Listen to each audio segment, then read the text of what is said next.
Palar. Hello, Vaughn. Thank you for tuning. We'll just wait a few minutes just so we can let everyone be here sa ating Zoom.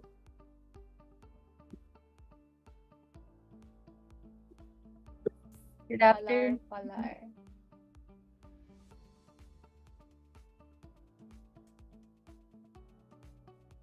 Ayan, good afternoon everyone. Ang dami na natin ngayon sa Zoom room.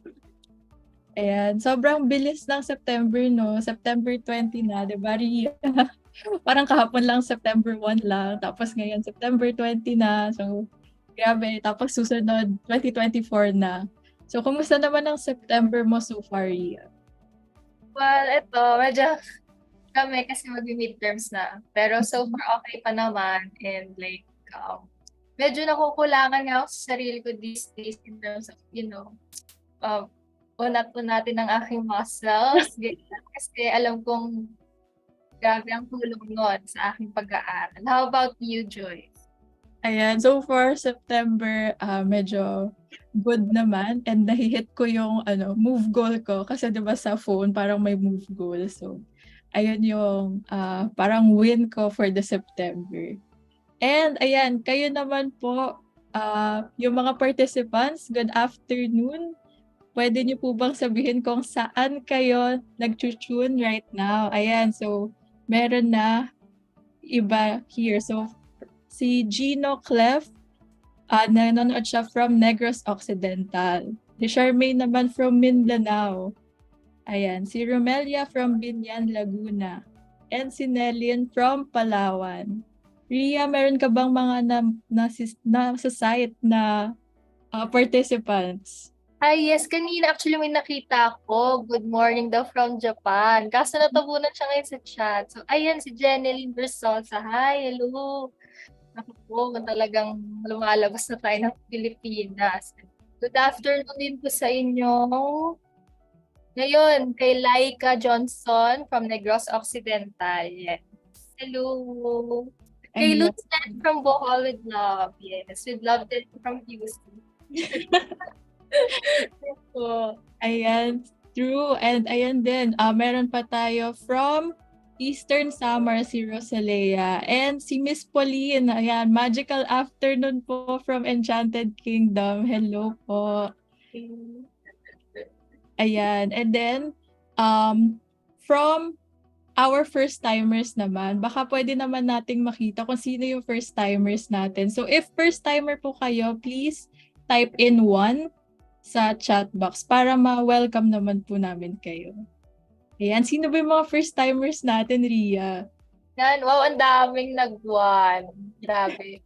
Ayun, nakikita ko si Omega. Ay, sorry. Ang dami kasi nag-chat eh. Ay, 5 pa. Ano po yan? Parang medyo kalating person. Ayun, si Amarfina Saraza. Hello po. Magandang hapon. Salamat po sa panonood po. Leon Aldoza. Resito Sampang, yes, we hear you and we see you. Maraming salamat po. Para sa hapon.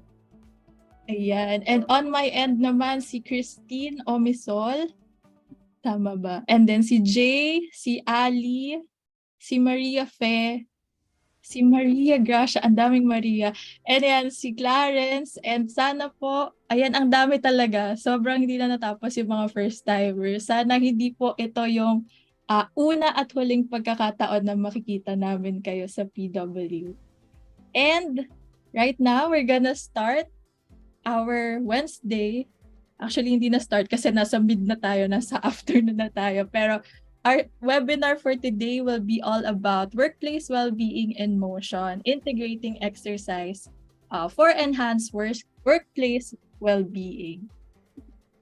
And ayan, sobrang interesting po yung topic, no? Kasi exercise, parang kikilos-kilos ba tayo this afternoon? And of course, ayan, ako po si Joyce. I'm the Learning and Development Associate of Positive Workplaces. And together with me is... Hello po, ako si Ria Misa, Training and Development Intern here in Positive Workplaces. Ayan. Thank you so much, Ria. Kasi kanina niyo pa kami nakikitang dumadaldal tapos hindi niyo pala kami kilala. Pero ayan, sana kilala niyo na po kami. And we are Positive Workplaces. We co-create cultures that enhance the well-being of the Filipino workforce. And paano ba natin to ginagawa?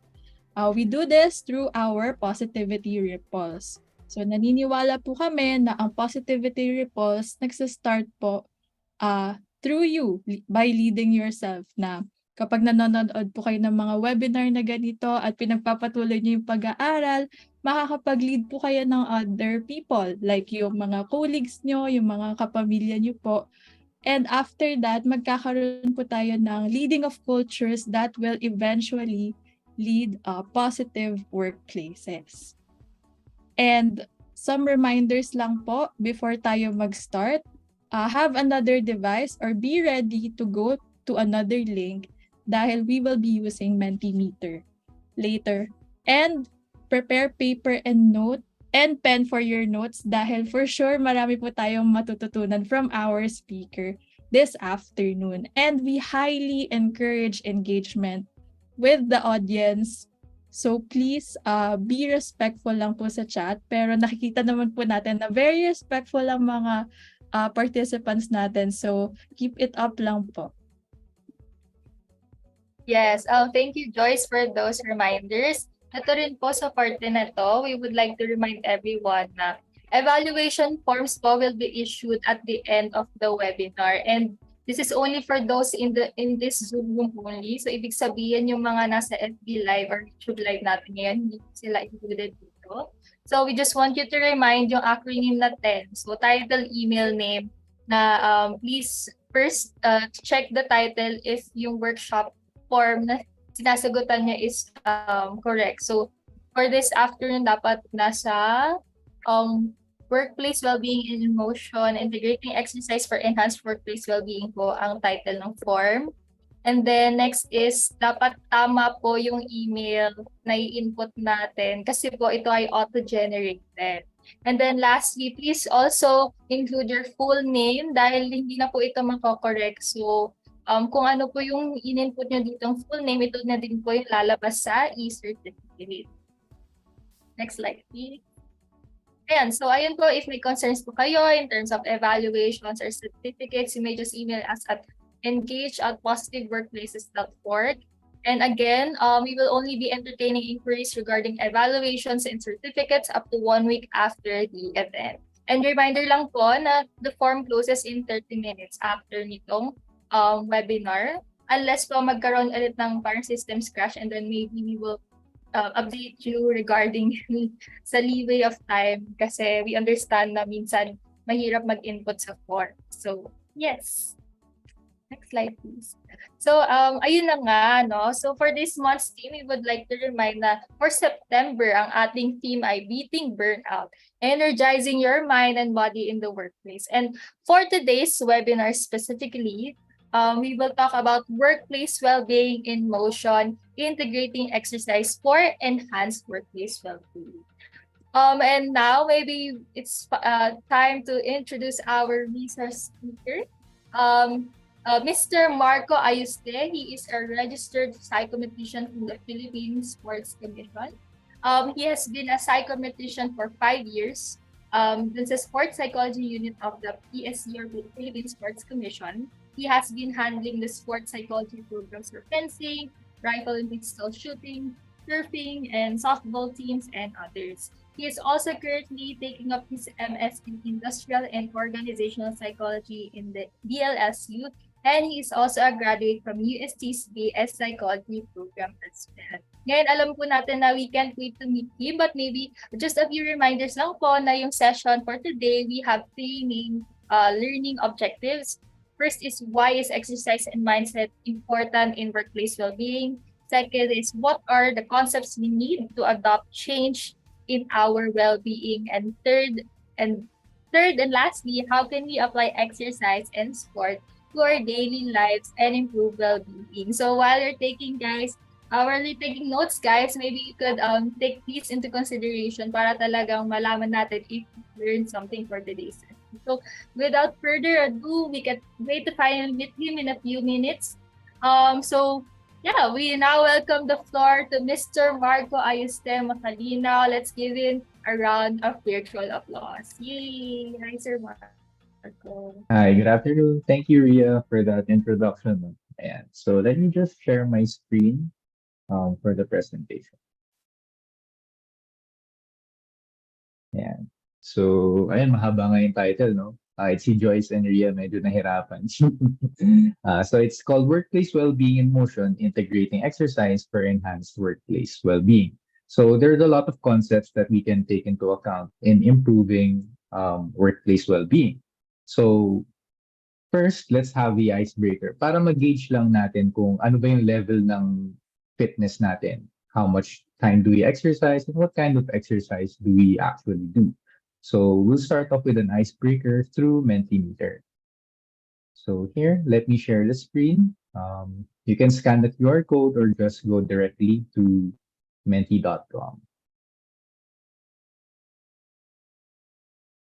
Yeah. So okay, Ria or Joyce, if you are able to share the Menti screen so that we can see their answers.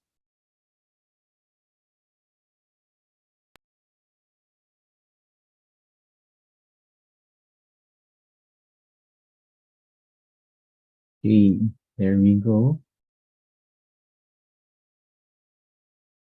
So the question is, how many times do you exercise in a week? Yeah, so let's maybe wait for a couple of minutes just to ease in all the answers. Ayan, maraming no.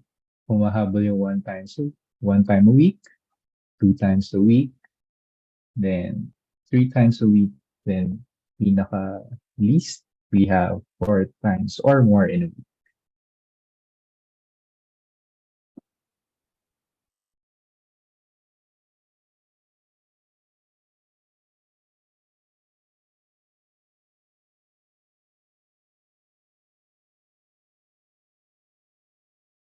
Okay.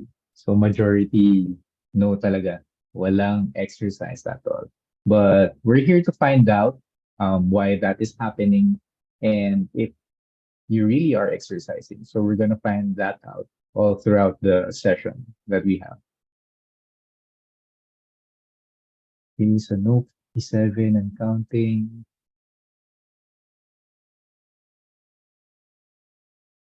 59. Maybe let's just allot 1 more minute before we proceed to the next question for our icebreaker.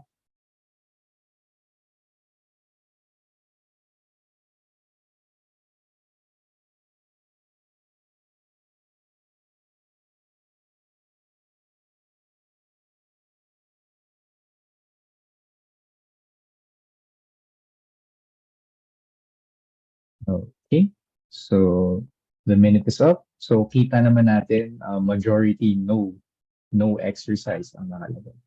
Then we have once a week, then twice a week, thrice, and then 4 times or more. So this will drive our discussion later, no? Kung bakit ganito yung naging answers natin, and let's evaluate together. Okay, so we can proceed to the next slide, please. Okay, there we go. So what type of exercise do you engage in? It could be a variety of exercises. Could be from walking. There we have stretching, walking, yoga, Zumba, cardio exercises, jogging. There's dancing too, jump rope. There's also a variety of sports. You have badminton, swimming.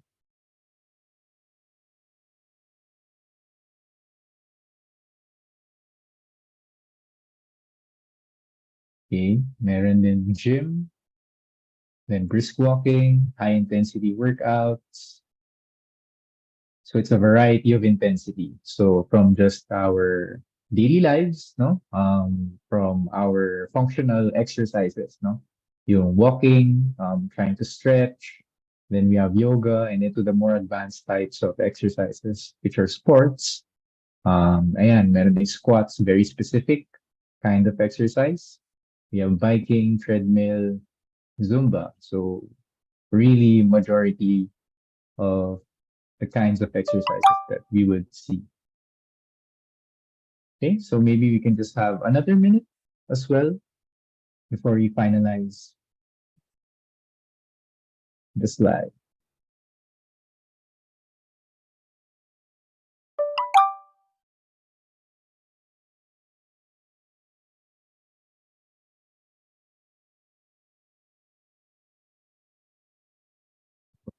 Okay, so the minute is done. So thank you. Thank you, Ria and Joyce, for sharing the Menti slide. So I'll be sharing my presentation again, and we'll come back to the Mentimeter again later.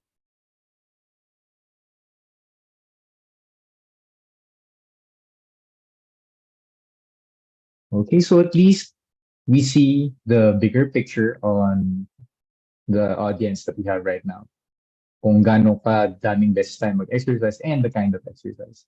And there's also a notion na there are times that we say that we don't exercise, but in our daily lives, we actually do. So we're here to find that out. But first, let me introduce a concept that has been helping workplace well-being. No, it's called exercise psychology. So what is it? So it works well with how we move and also how our brain works or how our behavior moves toward exercise. So later on, we'll discuss different points on how it helps. So what is exercise psychology? So just a couple of pointers, no? Psychological theory to enhance behavior towards sport and exercise. So it's backed up by science that there's a theory on how our brain is wired to do something, not just mentally, but also the physical aspect of our behavior. So, but in this case, with exercise psychology, it focuses more on sport and exercise. So, what gets us going during the day to engage in exercise, and what also helps us to enjoy exercise. Okay, it's also used for the general population and athletes to improve mental health. So as we know, exercise doesn't just have the physical benefits. It also has that mental benefits, kaya tinatawag nating well-being. So well-being doesn't just include our physical health.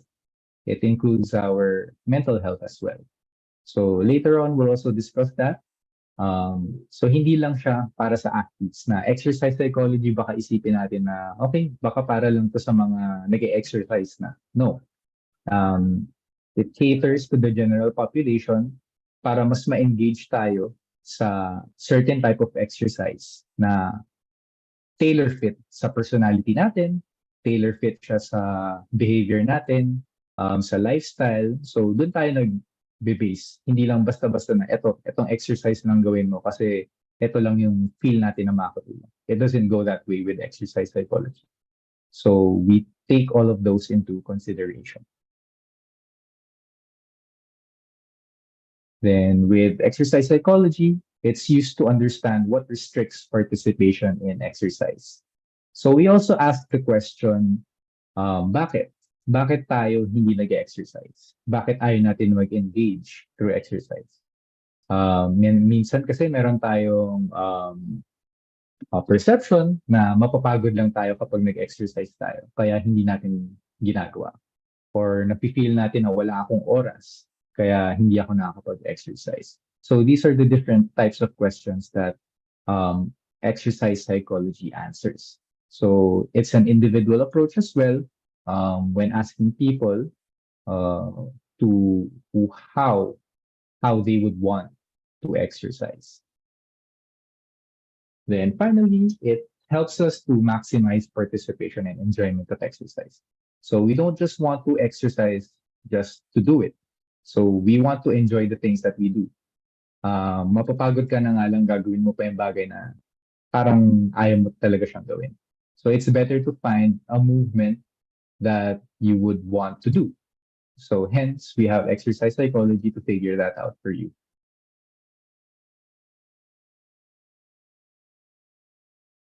Okay, so why is this the top?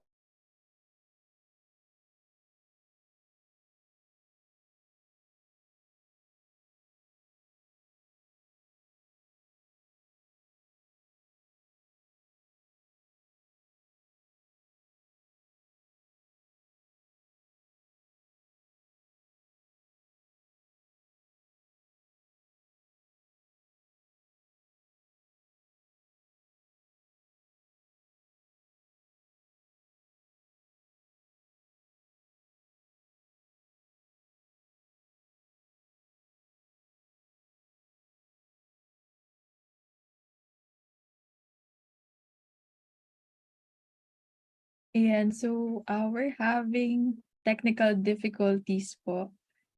Let's just wait for Marco to get back. Pero so far, kumusta naman po kayo at ano ang natututunan natin? So, you can type it in the chat box kung meron na po kayong parang notes, ganyan. Ayan.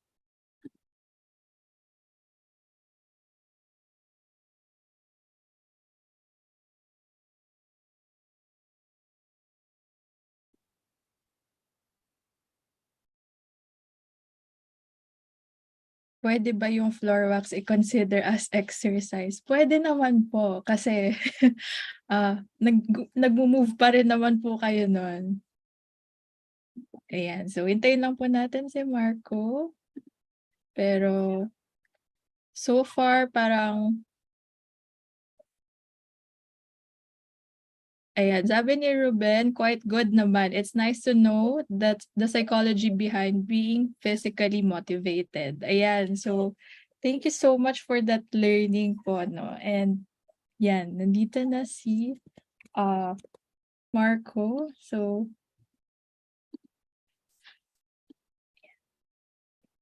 hi Marco. Hi, I apologize. There was just a slight glitch on the internet now. So I Okay. apologize to everyone. Okay, so as I was saying, we've been living a sedentary behavior. Now we're just sitting down most of the time and just that's how we try to be productive because of the line of work that we're doing now. On an evolutionary perspective, we were once hunters and gatherers. Nung dating panahon, we moved a lot.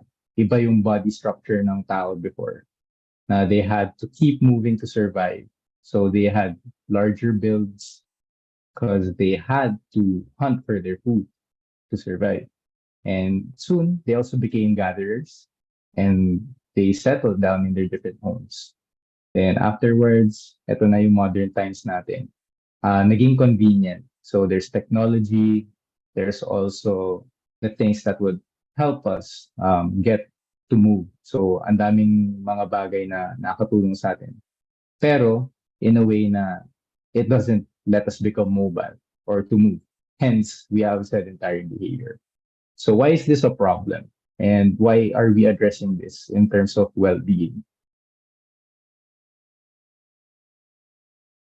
So, okay, so this is what we call the 9 to 5 struggle. So the setup that we have is we're basically just in front of our computers. We just use our eyes, our hands, basically just sitting down. Sa panahon ngayon, we're using our mind much more instead of our own bodies to produce what we need through work.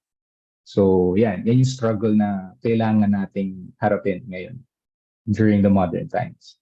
So I'm here to provide everyone na marami tayong pwedeng gawin or some routines that we could change and to break free from this struggle that we have.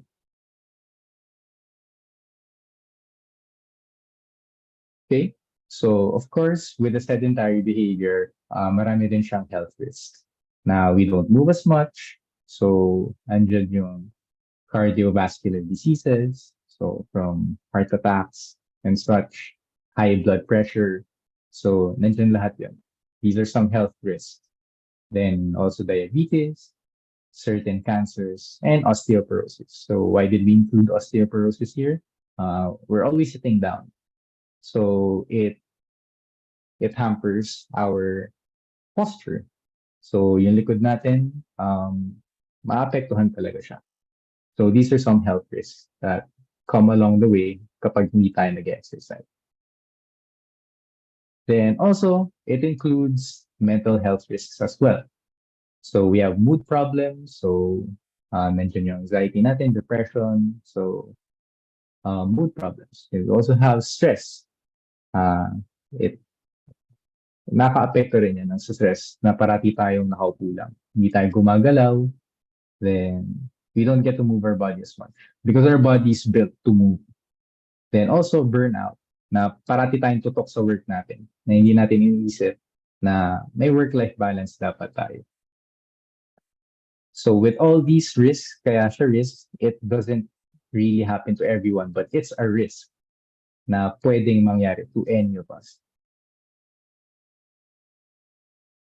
But with risks, it also has positive effects. Yung exercise, no? Hindi sedentary behavior. So here we're gonna discuss the positive effects of exercise on well-being. So here, it is not a solution to mental illness or to our physical well-being as well. But exercise can't treat illness, but it still benefit for people with mental health disorders and the general population. So hindi lang siya limited na iti-treat ko lang yung mental illness, iti-treat ko lang yung mga physical na bagay na hindi ko nagagawa. But it gives you benefits to go through your day better, to have a better mood and such. So we're going to discuss that as well. Okay, so what does exercise do for us? So it gives us stress reduction. So as you can see, a GIF here, no? Kapag nagbo-box tayo, it's a way of trying to cope with stress, no? Nakaka-release tayo ng steam. So boxing, Muay Thai, kickboxing, those sort of things. And also walking, nakaka-reduce rin ng stress ang paglalakad. So when you're overwhelmed with pressure, just give yourself time to walk, just walk around certain areas, pace around, nakaka-reduce siya ng stress. And anything that you would prefer to do that would get your body moving can reduce stress.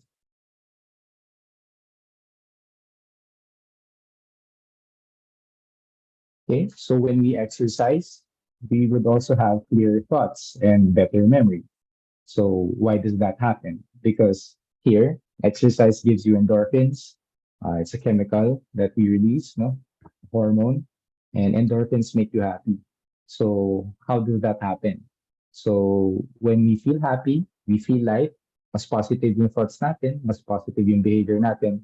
It gives us a clearer mind na to work through our day. Mas makapag-focus ako sa work, mas makapag-focus kayo when doing multiple tasks at a time. Mas maalala niyo because of exercise. So yun yung tinitingnan natin na very contradicting. So why would I exercise? Kasi mapapagod lang ako. So that's just a short-term effect na mapapagod ka. But we have to look beyond that, yung positive effect niya in the long run na may clear memory tayo. Better memory, clear thoughts, and also our well-being.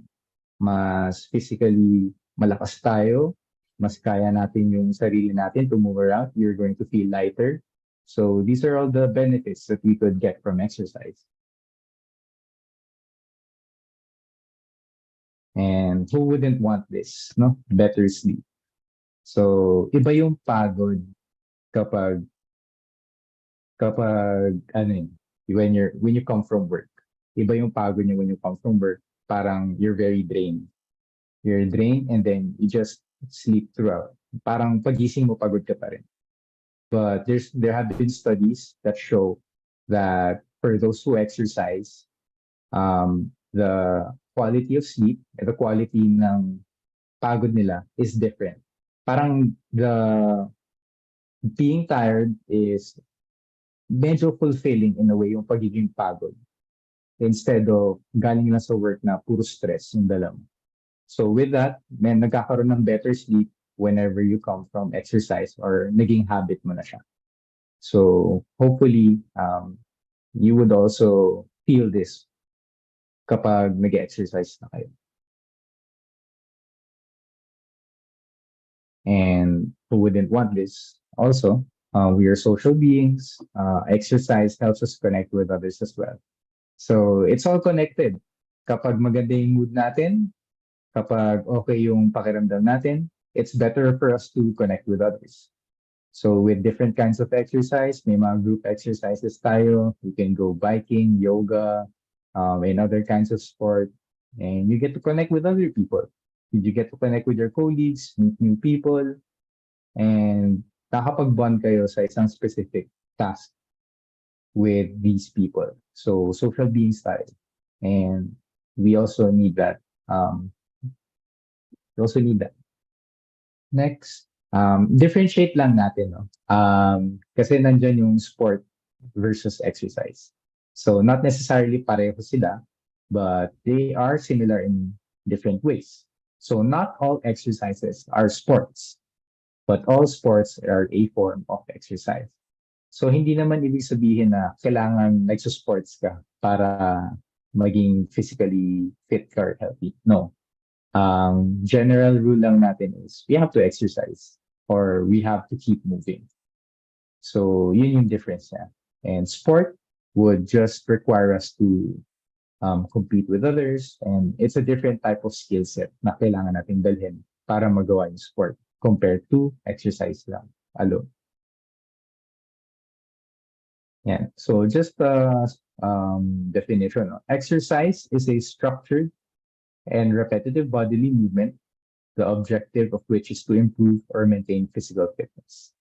So structured siya and repetitive movements. So walking, so we move our feet and we have our bodies in sync, also with running. So these are some types of exercises that we do. That doesn't require too much skill, pero it maintains physical fitness for us. Then again, sport is a subset of exercise. So you don't necessarily have to play a sport in order to gain well-being. So exercise is enough, moving is enough. Okay, so now let's proceed to exercise and mindset. So why is this important? No? Before we proceed to knowing what it is, can we go to the Mentimeter again? So for the fourth and final slide.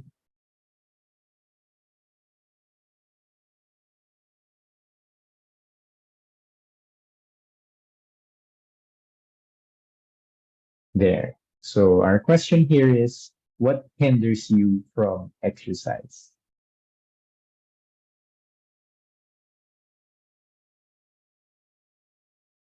Okay, we have a variety of answers.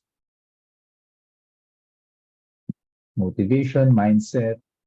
Okay, that's why we're talking about this, yung mindset na meron tayo towards exercise. Time constraints, of course, when we have that schedule na 9 to 5 tayo, or 8 to 5, parang wala ka ng oras para makapag-exercise. So mostly time, there's work, overtime sa work, answers drained, too much workload. Okay, the discipline. Okay, lots of chores. Okay, so yan. Pag-usapan natin yan. Okay, busy at work. So, medyo similar, no? Mostly time. Lack of time, not motivated. And schedule. Laziness. Bad weather. Procrastination. Okay, no proper place. Okay, there's work. Lacking time. Again, other priorities. Okay, meron tayong self-love din nakalagay. So time management, motivation,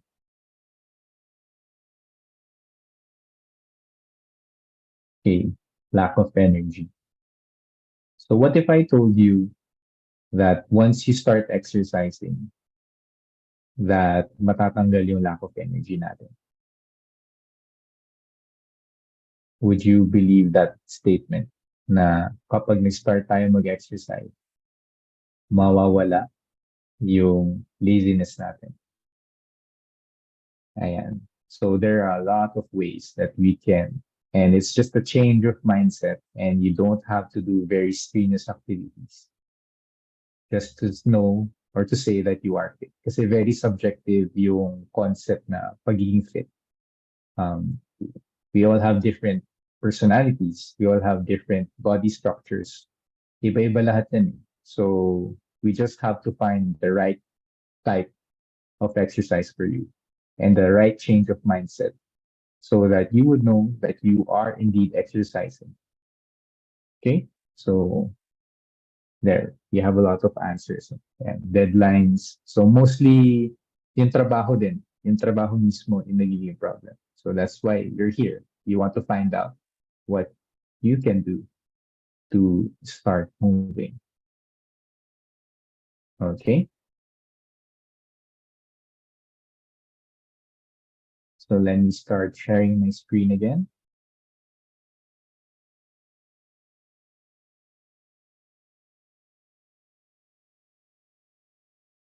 All right.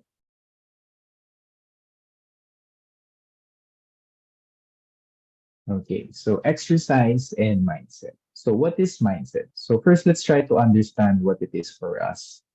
What you think about consistently and how you think about something has a direct impact on your behavior. So kita natin yung mindset natin towards exercises. Mapapagod lang ako, wala kasi akong time, pagod kasi ako sa work. So yung mindset natin is we see exercise as something as parang added activity lang yan for me. Na hindi ko siya magagawa kasi nandyan lang siya eh. Parang we take it for granted. But in the real world scenario, we do have time. And it doesn't have to take you 10 minutes to exercise. 10 minutes is enough, 15 minutes is enough. And I think anyone kaya natin isingit yun.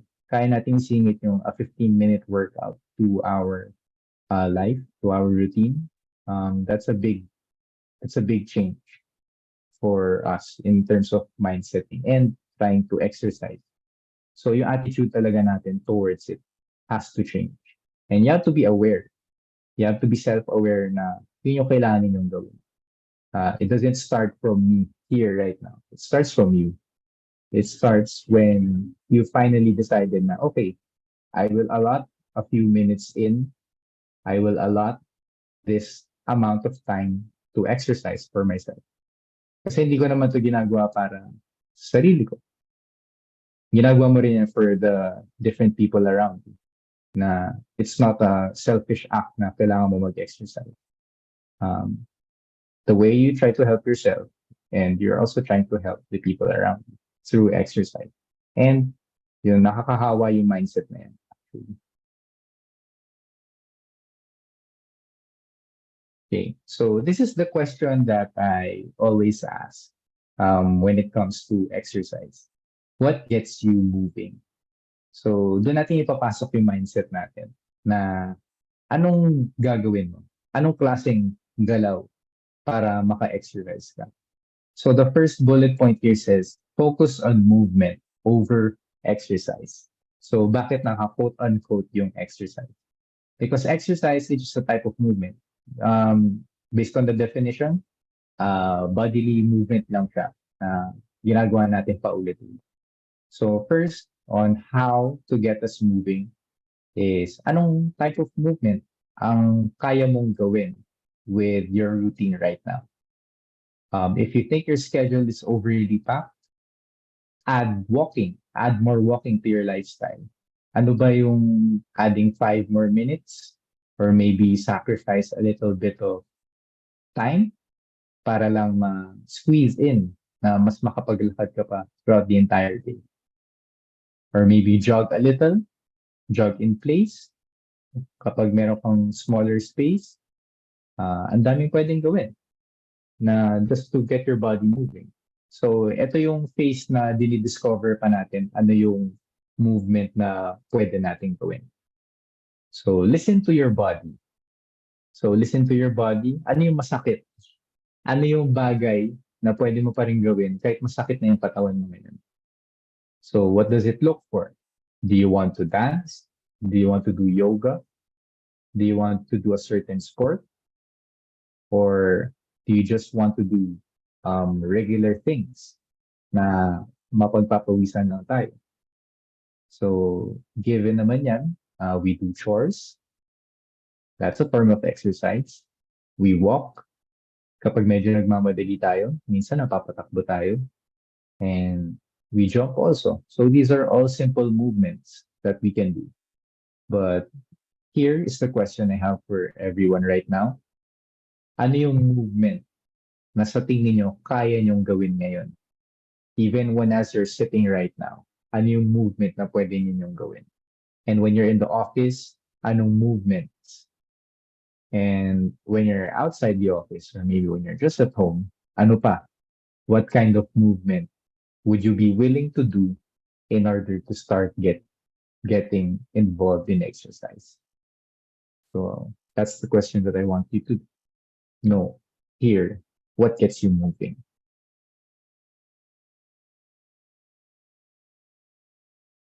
Okay, so since we're talking about mindset, there are two different mindsets. So we have the fixed mindset and the growth mindset. So with the fixed mindset, it's very stagnant. Parang naniniwala ka na, ito na lang ako. Napagod ako, so wala akong gagawin. Pagod na ako eh. Then with a growth mindset, you do something about it. You want to improve, you want to do more things to develop yourself. So here, we're going to change some statements, some fixed mindset statements into growth mindset ones. So I hope you can read along with me as I read it. So for the fixed mindset, I'm either good at something or not. But for someone who has a growth mindset, I can improve my skills with practice and effort. So this is also a practice that I want everyone to learn. That whenever you have some negative thoughts or a negative mindset towards something, you move it towards a statement that would entail growth mindset. So next one, when I receive feedback, it feels like criticism. But for someone with a growth mindset, when I receive feedback, it helps me learn and grow. Now, the next statements would be more specific to exercise. So for someone with a fixed mindset, I can't exercise because I am too weak. But for someone with a growth mindset, I would like to try to exercise so that I won't be weak. So see the contrast in ideas over there na yung mindset natin na mahina na ako eh. So hindi ko kaya mag-exercise, which in fact would be the opposite if you try to do exercise. So the one with a growth mindset, I would like to try to exercise so that I won't be weak. So kitang-kita natin yung positivity towards that certain idea. Then next, I already feel fit. I don't need to get better. Versus, I feel fit, but there's still room for improvement. So for those who are engaged already in different forms of exercise, na feel nyo okay na yung physique nyo, okay na yung body movements nyo, know that there is always more to learn, more to improve on. So you could be playing a sport. There are different skills that you could still learn. And if you are going to the gym or working out and you feel na okay na, always know that you can still improve. Then finally, it's embarrassing to make mistakes. Versus everyone makes mistakes. I can learn from them as well. So I think when it comes to exercises, we feel like it's not familiar. Na parang may gagawin na naman akong bagong bagay. May bago na naman ako matutunan. So, iba, you're going out of your comfort zone na para itry. But you're there to find out. If you want to run, figure out mo kung bagay yun sa'yo na magiging effective siya. So not all exercises will be effective for everyone. Kasi iba-iba tayo. Iba yung needs natin when it comes to moving. So babalik tayo sa question, what gets you moving? Anong klaseng movement? But you have to try, you have to experiment different kinds of movements para malaman mo kung saan ka magsistay and saan ka mas magiging comfortable.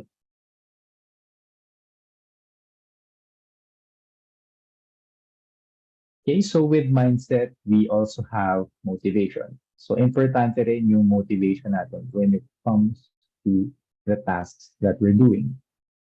So mag-exercise ka ba dahil gusto mo or mag-exercise ka dahil napilitan ka lang? So first, nandiyan yung intrinsic and extrinsic motivation. So what we want to develop is intrinsic. So yan, it's written here, no? It's driven by internal factors. So it's all about growth. It's all about trying to improve. And duration niya is long-lasting and self-sustained. Because you know what you want and you know your goals, alam mo kailangan mong gawin. Nasa loob mo na eh. And then you just have to let it out and just execute the things that you need to do to exercise in this scenario. But what about the extrinsic factors or extrinsic motivation? So, in a way, importante pa rin siya, but it's short-lived. Kumbaga, yung incentives lang, yung makukuha natin out of it. Na yung motivation mo is, gusto ko lang mag-lose ng weight. Yun na yung kailangan ko. If I lose 5 pounds, okay na ako. So, it's very short-term. Na na-lose ko na yung weight na to, and what now? Parang hindi mo siya masusustain. You could go farther than that. You can go farther than 5 pounds. You can turn it into something more permanent. Na, I want to lose weight because I want to be healthy. So it's more about the health instead of losing 5 pounds. So yun, yung difference ng mindset na yun. Na being healthy over just some mere number na nandun lang. And just that number doesn't measure anything truly. Na, okay, na-lose ko yung 5 pounds, what now? So it's better to have a purpose, have a bigger purpose that you want to exercise. So that's what we should do. And find that motivation na masusustain niyo siya.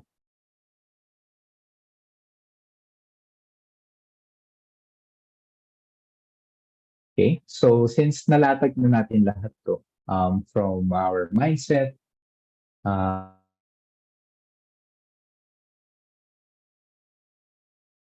and what do we do now? Hindi niyo napapansin na you're already exercising. And there are certain movements that you've already been doing that is already contributing to some type of well-being for you, but you're just not noticing. So first up is you have to prioritize incidental activities. So what are incidental activities? So any activity built up in small amounts throughout the entire day. So hindi natin napapansin to na yung way natin na naglalakad tayo, yung commute natin, if ever we are commuting, nag-build up siya small amounts of activity. So walking, commuting, even carrying small stuff or carrying our bag, exercise pa rin yun. Because we're trying to use our bodies and we're trying to be mobile about it. So, ito yung gusto kong unang ma-realize nyo na exercise isn't limited to just one thing. It's a series of things that can change all throughout the entire day. So, hindi lang yung day, yung week. So, if you want to walk, nag-walk ka na ngayon, dagdag ka ng onti pang steps. Kung nagra-run ka, add a little more. So, gusto ko nag-improve tayo each day. na, okay, nakapag-exercise na ako ngayon kasi nakapag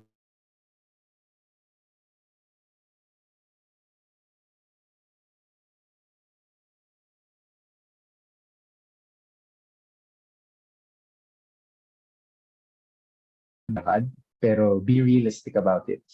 Kung nasa 15th floor ka man, bakit mo lalakarin? So, try to add little changes each day na that could add to your well-being or to your level of fitness. Na importante yun. So, the little changes matter. So, no matter how small, yung change na yun, at least nadadagdag mo. Nadadagdag mo sa mga routines ninyo. So, yun yung importante.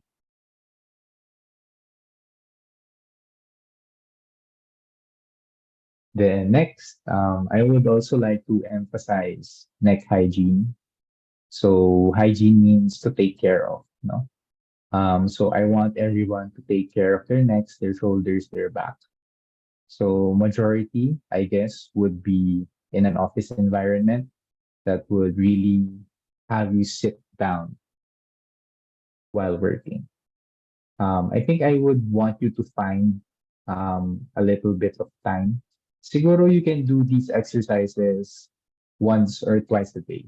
Whenever you feel sore or kapag long duration na talaga yung work mo. Kasi ito yung usual na sumasakit. Yung neck natin, yung shoulders, dito sa area. Then also our lower back. And mahirap maging sore yan. So I think I would want you to try some of these with me. And you can add this to your routine. So, okay? So start tayo dun sa neck stretches. Okay? So we start with neck stretches. Okay? I want you to follow me kahit paano lang. I'll just show myself over here. So kahit 5 counts and you would repeat it around a few reps or a few sets. So first, yung lateral natin na pa side. So we count 1, 2, 3, 4, and 5. And then we do it on the other side as well. 1, 2, 3, 4, and 5. Okay? So hindi natin siya isa-stretch to the point na masakit siya. So we're not focusing on mobility. Abutin lang natin kung hanggang saan yung range of motion natin. So kung feel mo na hanggang dito lang kaya ng neck mo, hanggang dun lang. Hindi natin siya pipilitin. But you can progress over time when you try to stretch your neck. So yun yung first exercise na pwede natin gawin. Then we have forward and also back bends. So yung forward bend, you try to look down and then you hold it for 5 counts. 1, 2, 3, 4, 5. And then that is 1 rep. And then you do it again. 1, 2, 3, 4, 5. And again. So I want you to do 5 reps and 3 sets. And dun sa back bend naman, you try to look up kung hanggang saan lang yung kaya. Not to the point of pain, but to the point na you feel a certain stretch only. So 1, 2, 3, 4, 5. And then back to the middle. And then 1, 2, 3, 4, 5. And then back to the middle again. So yun yung certain exercises. So I taught 2.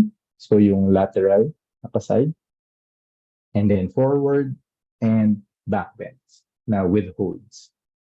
Then also, yung looking sideways naman.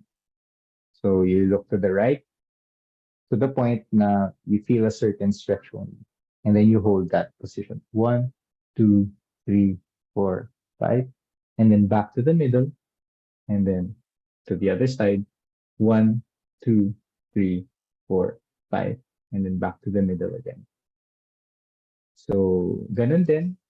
5 counts and make 3 sets as well. Then for the others, pwede rin with a certain hold to our head para sa forward bend din. So we hold it 1, 2, 3, 4, 5, and then back to the middle. So again, to the point that we feel a certain stretch only, not to the point of pain. Then if we also want to include the shoulders to the part of our neck hygiene kasi magkadugtungan yung neck and also our shoulders. So you don't exactly have to clench both of your hands. No? Kung hanggang saan lang yung kaya ng kamay mo, then just do it. 1, 2, 3. Just hold it for 3 counts and then do it again. 1, 2, 3. So hindi naman kailangan magka-class kasi maybe bago pa siya sa inyo, then eventually abot din sa range of motion na abot niya rin yung hands no, on both sides. So I want you to focus also on neck hygiene. Kasi nakakairita. Nakakairita yung feeling na ang sakit ng leeg natin, ang sakit ng balikat natin, na naapektuhan yung ibang tao dun sa mood natin. Now we become irritable, we become annoyed because of just some simple pain that we could have avoided. So that's what we can do. And I hope you remember those kinds of exercises for our neck. Then also, if your company would have wellness programs, I think it's a good avenue for everyone to try out. It's not for everyone, yung wellness program. Pwedeng may yoga kayo or maybe other types of movement. Meron kayong cycling club or may tennis club kayo na pwedeng salihan, maybe badminton. These are different sports na pwede natin i-try with our colleagues. So, babalik tayo din sa positive effects niyan is yung well-being, no? Yung well-being program in terms of connecting with others, trying to feel good about ourselves with and through exercise. So it doesn't necessarily have to be a wellness program, but just simple movements that you can do. Okay, and if you are also in the office only, yung simpleng movements na pagtayo, and then upo ulit tayo sa upuan natin. So that is very important. Kasi may squatting motion siya. We engage our back, we engage our glutes, we engage our core and also our quads, no, different body parts and different muscles natin na pwede natin gamitin. It's a simple movement, just sitting up and then sitting down again on your seat. So another added exercise that you can do inside the workplace or maybe even at home kapag nakaupo lang kayo. Kasi nakakangalay na nakaupo lang tayo the entire time. And masakit din siya sa likod. And also one thing I've noticed now when you start exercising, the less back pain that we would feel, the less stiffness dun sa likod natin and also sa legs natin, and also sa glute area na medyo nawawala siya over time.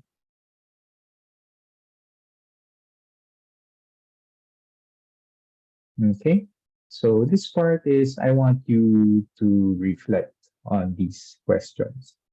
Now, I want you to write them down as well for yourselves na para mabago natin yung system natin, mabago natin yung routine natin, na para ma-incorporate natin yung exercise in our workplace and also in our daily lives. So how does this work? So for question number 1, what is your daily routine? So analyze natin ano yung daily routine mo. What time do you go to work? What time do you wake up? And yung follow-up question with that is, what are the exercises incorporated in it?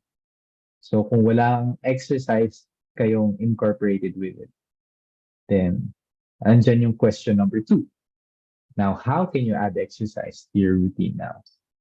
So realizing na how many hours are you awake in a day? So how many hours would you be awake? Could you squeeze in like 10 minutes? Could you squeeze in 15 minutes? Maybe 20 minutes? These all make a big impact to how we move, how we live. And different kind of chores, pwede nating isama yan. It's a form of exercise. It's a movement. Doing the dishes, yung nagwawalis ka lang, cleaning. Cleaning is basically an exercise because you move your body towards it. And number 3 question is, how can you improve your mindset toward your well-being?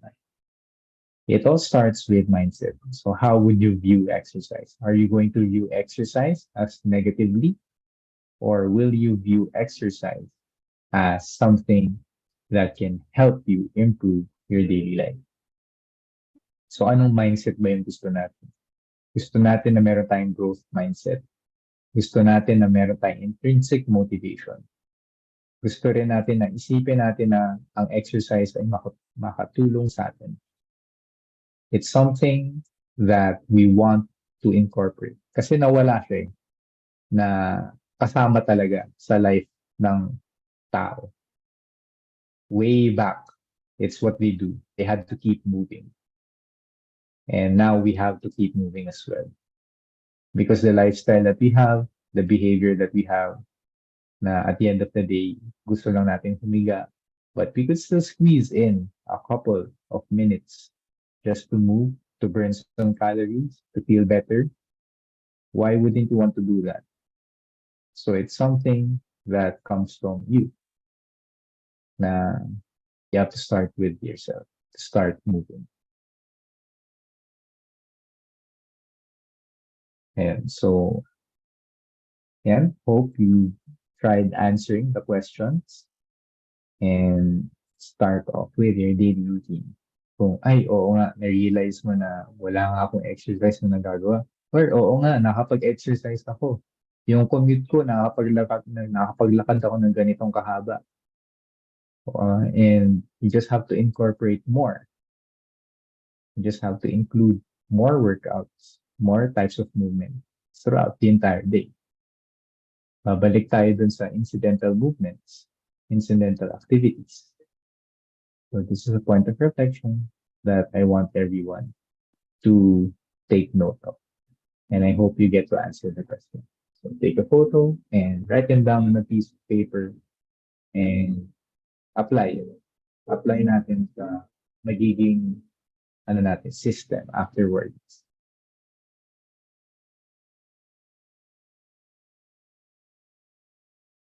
So I would like to thank everyone. Here, I'm just going to leave with a quote. There is no health without mental health. Mental health is too important to be left to the professionals alone. And mental health is everyone's business. So with well-being, it's not going to be complete without our physical health and our mental health. So hindi natin kailangan paabutin sa mga professionals na mag-intervene sa life natin to step up. But we want our own selves to make a way. Parang make a choice that you would want to add exercise. Make a choice that you want to start living better. Make a choice na you don't have to leave it all to other people, but only to yourself. And you owe it to yourself. Start moving. I hope everyone finds or discovers the type of movement that they would like to do. And for those who already know that type of movement or that type of exercise, I hope you continue it. And I hope that helps everyone. So there, thank you. And I hope may natutunan kayo a thing or two about trying to incorporate exercise and that kind of mindset into your workplaces. So I'll stop sharing my screen now. Ayan. Thank you so much, Marco, for that. Sobrang daming learnings from it. And ayun, gusto ko lang i-share na parang, hindi siya parang, totoo talaga na kapag nag-exercise tayo, na-reduce yung stress natin and mas nagkakaroon tayo ng magandang mood and sobrang na-elevate talaga yung feelings natin. So, ayan, while we're waiting for our Q&A, Ria, ikaw, ano yung parang learnings mo? Pero yan, so far, mag-scan po tayo ng QR code or you can also click on the link that Bella, our intern, provided in the chat box para matanong niyo po yung mga questions niyo kay Marco. Ria? Ayan. So while we're waiting for everyone's questions, on my end, pinakabet ko yung concept of incidental activities. Yes. Because prior to this din po, parang yung relationship ko with exercise, admittedly, medyo pa kami, nagtatagpo pa lang ulit actually. And very important na parang you have to be aware din kung ano nga yung types of movement na ginagawa mo on a daily basis. Kasi at least from there, hindi ka kaagad ma-overwhelm pag bigla kang magsa-start ng routine mo. So maybe you can work on it. For example, parang in a school day, parang more on lakad ako. So ano pa yung mga need ko i-improve in terms of other things, ano pa hindi ko pa nagagalaw. So I guess that really helped, at least yung idea na yun. And I will take note of that. Thank you, Sir Marco. So ayan, I guess we already have our first question. So for the first question, what steps can we do to be consistent with exercise? Ayan po, Sir Marco. Yeah. So what steps can you do para maging consistent? First, you have to know the purpose or goal ng pag-exercise. So first step, yun yung first step natin. So why are you there? Parang try to reflect on that question. Why did you even begin to start exercising? So once you start with that why, now you proceed with the movements that you would want to enjoy. So ayoko naman malimit yung movement na kung gusto mo mag-workout, medyo strenuous na activity, it's a bit difficult. Maybe you can start with easier exercises or easier movements for you. If you can walk more with pace, something na kaya natin i-develop through time, na hindi natin kailangan siyang madaliin. So if you like to walk, add more walking to it. Then kung meron ka pang gusto mong i-up yung level ng exercise or mas strenuous na activity, we can work the different core muscles then na something that you could enjoy. So una yung purpose, and then yung progression, and then build confidence. Build confidence dun sa exercise na ginagawa mo, na you feel better, and try to analyze kung ano nang pakiramdam nun para sa'yo. Hoy, parang etong 10-minute walk ko na to, hindi na ako masyado hinihingal. So, up natin yung progress natin. So, let's try to be progressive when we exercise. And build up that confidence na kaya nyong gumawa ng bagong movements afterwards. Then, final step, I would say, is trying to be consistent is log your accomplishments. Na for this day, ito yung nagawa ko. Okay, nagawa ko to with ease. Maybe I can try to do something na mas marami pang energy na mailalabas ko. So, pwede natin gawin yan. Log mo rin yung accomplishment mo throughout that entire day. And so, hopefully, I answered that question. I'm trying to be consistent. Yes, thank you so much for that, Marco. And even pala sa exercise, kailangan meron tayong, lagi tayong merong purpose. Ayan. So, eto naman. So, I have ADHD, so I tend to hyperfixate on exercise. Is there any ways or any idea po to shorten my time to exercise so I can also work? I tend to do it for over an hour and I forget my time. Okay, so with that kind of situation, it's a bit more difficult, no? Parang more of time management siya. So with that, if you ever hyperfixate on exercise, I think you can try to remind yourself through alarms. And dun sa exercise mo, gawin mo na siya beforehand na nakalaan na or nakaplan na yung workouts mo for that day.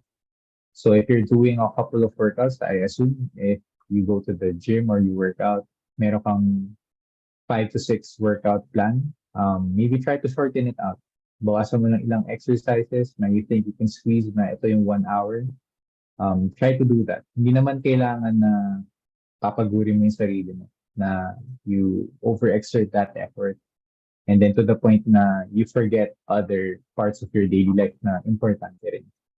So, as a person with ADHD, time management is a bit difficult, but you have to set alarms, set boundaries na ito lang yung pwede kong gawin when it comes to exercise.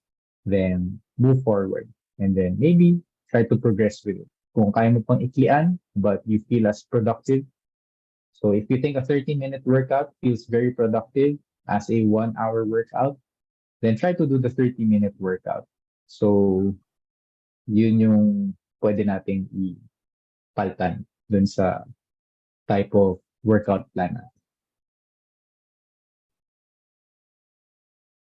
Ayan, thank you so much, Marco. Ayan, sobrang daming questions. Baka meron kang gustong sagutin na Mhm.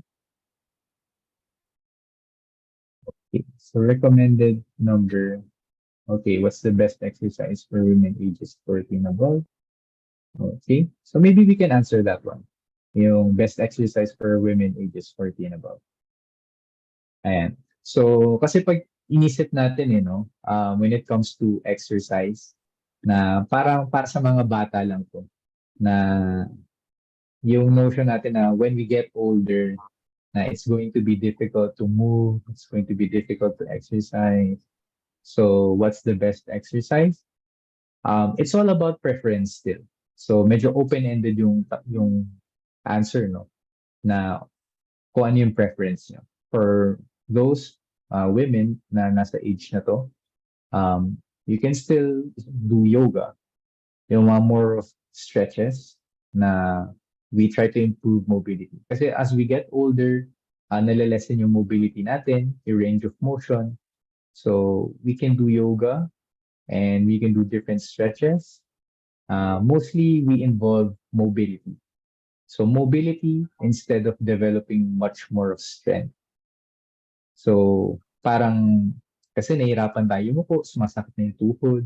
So when we have more mobility, mas madali tayong gumalaw. So it's easier for us to bend forward, to move to the side. So yung mga typical na back pain din natin, medyo ma-alleviate siya when we do yoga. Then of course, syempre yung incidental activities pa rin natin na pwede pa rin natin siya incorporate. You can walk more. Then kung it really depends kung medyo masakit na yung knees, but still want to put some cardio in, meron tayong bike, stationary bike na pwedeng gawin para walang impact sa knees natin when we exercise. Ayan. And marami pang questions, Marco. Baka may preference kang sagutin.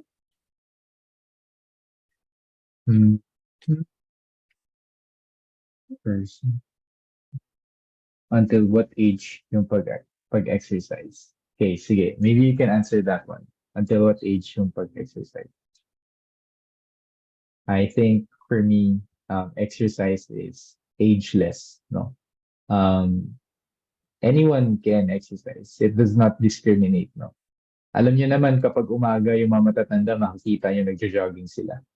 Nakita niyo na mga tumatakbo sobrang aga, 5 a.m., 6 a.m. nandun. Grupo sila tumatakbo, nagjo-jogging. So, what's stopping you from doing that as well kung kaya ng ganong age na mag-exercise? So, they can run, they can jog. But if jogging is not for you, discover something that you can do. So, there are a lot of forms of movement. You can do stationary exercises. Ayan. Lahat yan pwede natin gawin. So, ageless ang pag-exercise. Thank you so much, Marco. And merong nag-raise sa chat box na is it advisable raw ba to exercise if puyat? This one. Okay. So, kapag may lack of sleep tayo, it is not advisable kasi kapag lack of sleep na tayo, meron ng medyo mahina tayo than usual days. It can lead to injury, it can lead to more pain sa katawan natin. Pero gauge mo rin yung body. Gauge your body na kung sa tingin mo kakayanin, lighten mo yung load when you're working out. Bawasan mo lang ng onte para you can still move. So that's what I can say. So the question is advisable, hindi siya advisable. But listen to your body, you can still do exercises if puyat ka, but monitor yourself. Yan, so we can monitor kapag puyat. So, ayan, marami pang questions. Baka you have preference. Okay. I think we have a question here. Is it fine to exercise late in the evening? So, ano yung definition natin ng late? Would that be around night past 9 p.m., 10 p.m.? I think it really depends, no? It depends on sa time mo talaga na kung when can you squeeze in an exercise. Because ano naman yan eh, it's still a preference for us when we can exercise. And if you think you feel better kung kahit late ka na nag-exercise, hindi naman naapektuhan yung daily life mo na to a negative extent. So it's okay to exercise late in the evening. Okay, thank you so much, Marco. And maybe baka may time pa tayo for a few more questions. Do you have anything na gusto mong sagutin?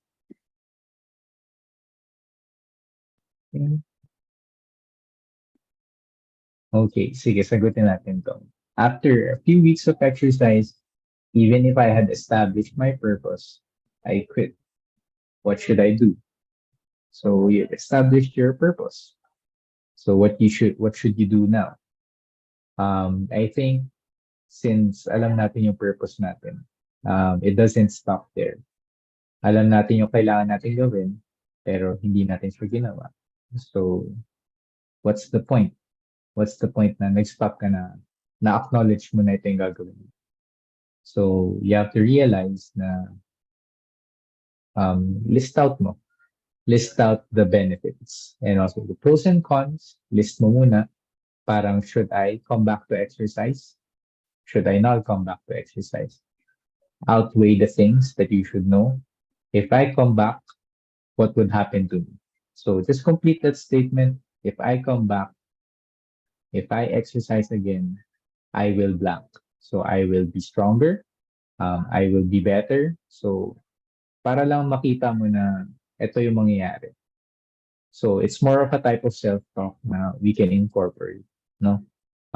Once you start quitting, and then madaling ma-establish eh. Establish na, okay, kailangan ko ng exercise kasi gusto kong maganda yung well-being ko.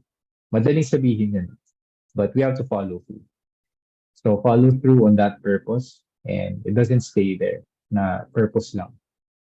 You have to do an action to attain your purpose. Thank you so much, Marco. And parang nag-strike din talaga sa akin yun, na hindi lang siya dapat purpose lang. So, dapat a-actionan din natin. I think that's really a good takeaway. And merong nag-raise sa chat box that maybe we can do this as our last question. When is the best time to exercise? Before eating or after eating? Okay, so before eating or after eating? It depends on the activity. Kung meron tayong very strenuous activity. But most likely after eating. After eating pero light lang. So if you want to exercise or medyo strenuous ang activity, from the nutritionists that I know here, that I work with, usually they would say around 2 hours. 2 hours, 1.5 hours before you could start exercising. Kailangan complete meal din siya.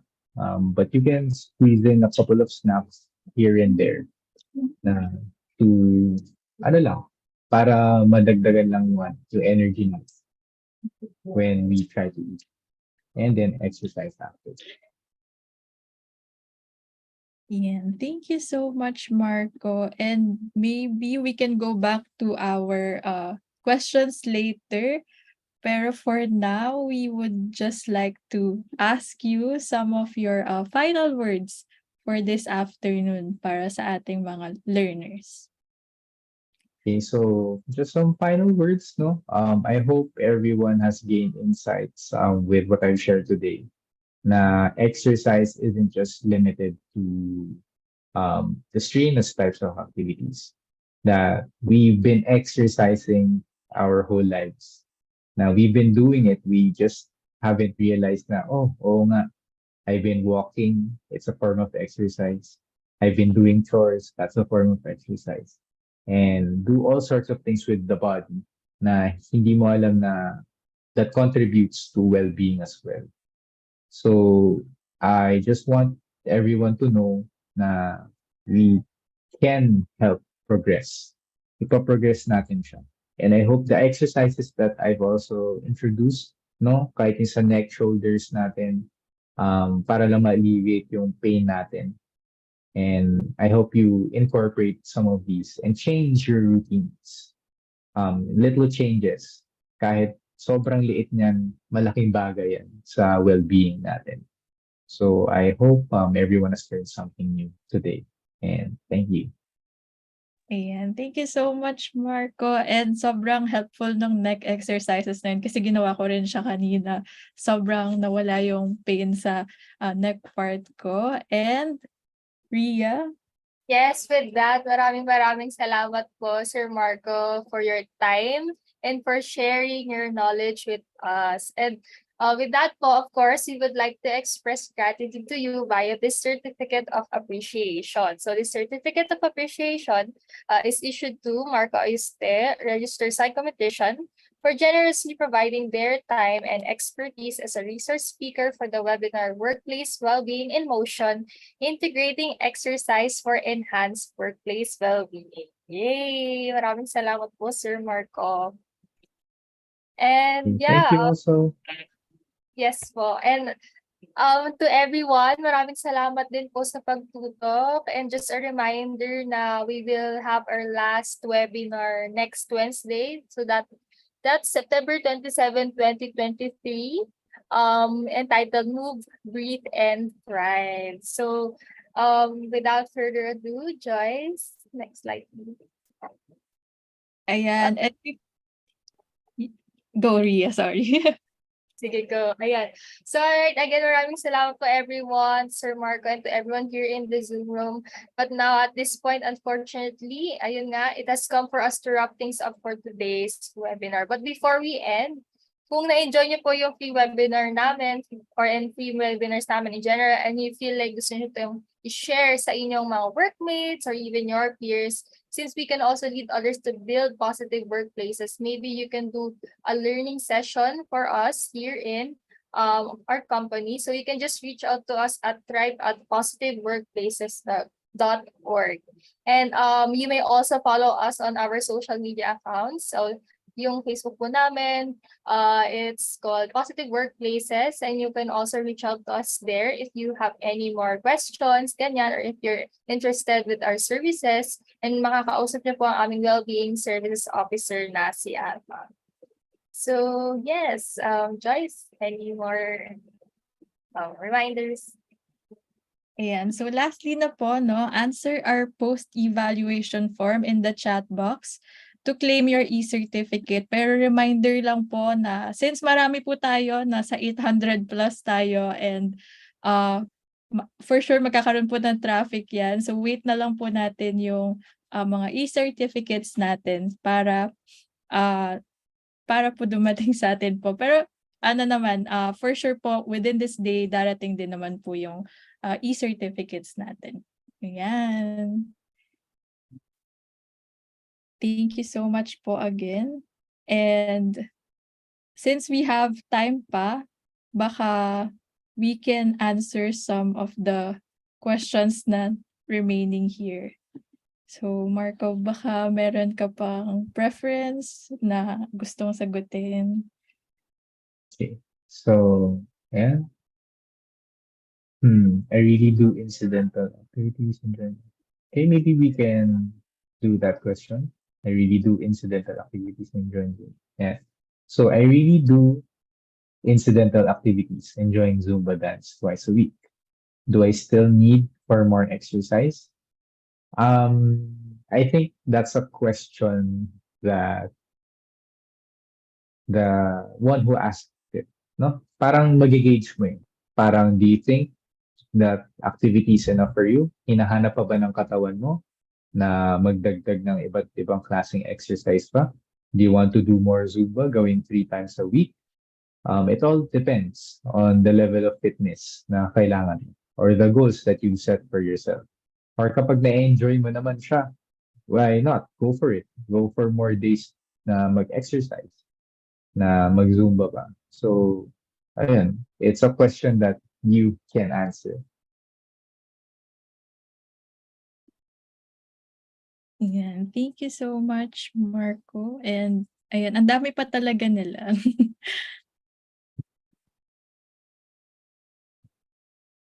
Minutes. Oh, how about this one? Yeah, okay, sige. Any recommendation? Any recommendation how to incorporate exercises in the workplace? So, as I've mentioned, we add or dagdag pa natin yung incidental activities natin. So, if you're going to send an email to another person and nasa same building niya rin naman, na why not try to send a message na kayo, puntahan niyo mismo doon. Although medyo time consuming siya, but you could add in a couple of steps na puntahan yung person or maybe instead of sending that email, let them know through communicating. So it helps a lot with our well-being na mas naka-interact tayo ng ibang tao than just be in isolation na work on the emails and just sitting here. Then also with meetings, kapag parating nakaupo, why not have meetings na try standing up at times, no? If you're on your phone, na when you're on your meeting, pwede tayo tumayo, then just walk around kung nasa phone naman yung meeting natin. So at least you get a couple of steps in as well when having that meeting. So medyo mas mobile na tayo in the workplace when it comes to that. Then also, pwede rin nating dagdagan na in the workplace, yung simple squat workout, no? Upo tayo, tayo tayo. So just to work out on that back and also yung legs natin. Kasi it's a functional exercise. Umupo, then tatayo. Then, lang siya, simple movement, but it's something we do every day. Then, add in also yung neck hygiene natin, yung neck exercises. Then, a little bit of mobility. Yeah. So, pwede natin incorporate yun sa workplace natin. Ayan, so, ang dami palang pwedeng i-add na exercises while you're at work. Ayan. So, meron pa rin na questions? Okay. How about the shifting personnel to address the daily routine? Okay, so maybe we can answer that one also. Shifting personnel, no? So, ito yung mga iba yung shift nila. So, sa gabi, it's all about listening to your body. Na what kind of exercise that you think your body can handle. If yung night shift na yan, or yung nag-shift talaga yung oras mo, may times na pang-gabi ka or pang-umaga, na hindi mo mapasok yung routine. It's better to listen to your body, not to do lighter loads of exercise than doing high-intensity workouts. So, andyan, na-list naman natin lahat dyan, yung simple functional activities that you think you can do and progress na feel mo na yung level of fitness mo na kinakaya naman kahit puyat ka. Kasi health risk siya na you would have lack of sleep and iba yung sleep cycle nyo. So, yun, medyo mahirap siyang listen to your body and have checkups also na kung ano yung types of exercise na pwede nyo pang gawin. Ayan, maybe one last na para saktong 4:30. Ayan.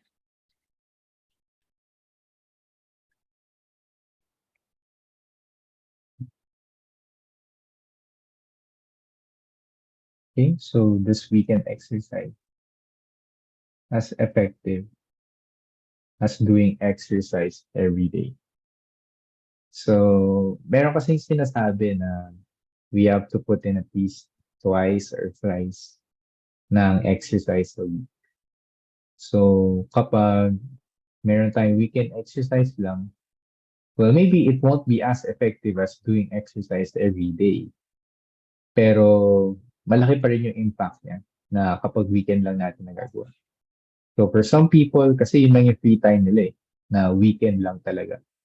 So, as long as you get your exercise in the weekend, malaking impact na yun for us. And for those na nakapag-exercise every day, I think it's also good to take a break at times na hindi natin gawin na to the point na over-fatigue tayo, na umabot tayo sa burnout of doing such activities. So, give time also to yourself na makapag-rest. So, both, we just have to find that balance, strike that balance between exercise and resting. So, there. Ayan. Thank you so much again, Marco, for answering a lot of questions, for sharing your expertise to us. Sobrang dami naming learnings for today, and I hope na sa learners natin, ma-apply natin to sa everyday life. And with that, we're ending our webinar na po. So, ayan, the room will be open for a few minutes para ma-claim nyo po yung e-certificate nyo. Pero don't worry, you will po for sure na ma-receive nyo po yung e-certificate nyo within this day. So again, thank you so much, Marco. Yes, thank you.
Hello everyone. I'll be closing the rooms na po in a few minutes. Sana po na-save niyo na yung link. Magiging open naman po yan up to 30 minutes and then we'll exceed na lang po yung time kapag kailangan pa. And see you po next week for our last leg kasi for sure exciting din po. Thank you everyone.